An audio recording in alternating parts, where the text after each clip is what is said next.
Halo semua, bertemu kembali dengan saya, dalam berbagi tips di seputar pekerja migran. Langsung saja, kali ini saya ingin berbagi tips bagi calon pekerja migran agar selalu aman dan menghindari kemungkinan-kemungkinan yang kurang baik.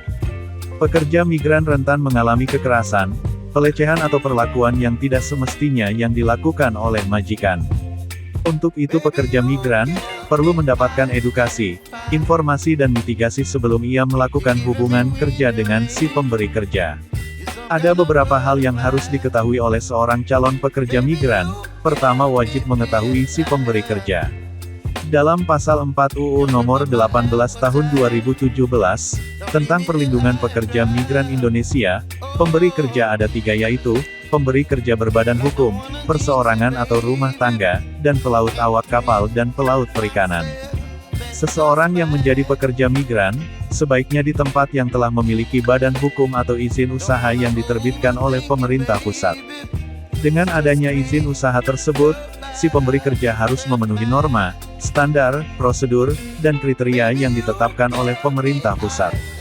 Kedua, pastikan tidak tergiur dengan tawaran menjadi pekerja migran Indonesia (PMI) non-prosedural dengan iming-iming penghasilan besar atau apapun. Apa itu PMI non-prosedural? Yaitu warga negara Indonesia yang bekerja ke luar negeri tidak melalui prosedural penempatan PMI yang benar, antara lain, memalsukan dokumen dan memanipulasi data calon PMI, dokumen tidak lengkap, mengabaikan prosedur dan mekanisme penempatan PMI yang berlaku, tidak menggunakan visa kerja, dengan bantuan oknum baik kelompok maupun perorangan.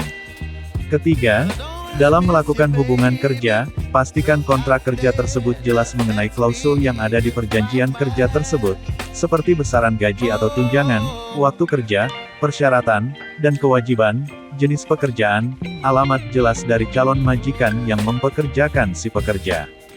Baca dan pahami kontrak tersebut, agar dapat memastikan mengenai hak-hak dan kewajiban bagi si pekerja. Jika tidak paham mengenai kontrak kerja tersebut, minta waktu kepada si pemberi kerja lalu berkonsultasi dengan pihak pemberi kerja. Keempat, minta semua dokumen asli setelah membuat paspor untuk menghindari terjadinya penyalahgunaan dokumen oleh pihak yang tidak bertanggung jawab. Lalu, dokumen tersebut diserahkan kepada keluarga pekerja untuk disimpan dengan baik. Jika terjadi hal yang tidak diinginkan, dokumen tersebut menjadi bukti untuk melakukan tindakan hukum maupun administrasi. Adapun potensi-potensi yang dapat dialami oleh pekerja migran khususnya pekerja rumah tangga, adalah, pertama si pekerja tidak ditempatkan sesuai dengan perjanjian kerja sehingga merugikan pekerja migran tersebut. Dalam hal ini si pemberi kerja terancam pasal 82 UU Pelindungan Pekerja Migran dengan ancaman pidana penjara paling lama 10 tahun dan denda paling banyak 15 miliar rupiah. Kedua, perseorangan yang melakukan penempatan atau pengiriman pekerja migran, sebagaimana disebutkan dalam pasal 49. Pelaksana penempatan pekerja migran Indonesia terdiri atas badan, perusahaan penempatan pekerja migran Indonesia, atau perusahaan yang menempatkan pekerja migran Indonesia untuk kepentingan perusahaan sendiri. Ketiga, ancaman pidana bagi setiap orang yang dengan sengaja memberikan data dan informasi yang tidak benar dalam pengisian setiap dokumen, dengan pidana penjara paling lama 2 tahun atau denda paling banyak 200 juta rupiah.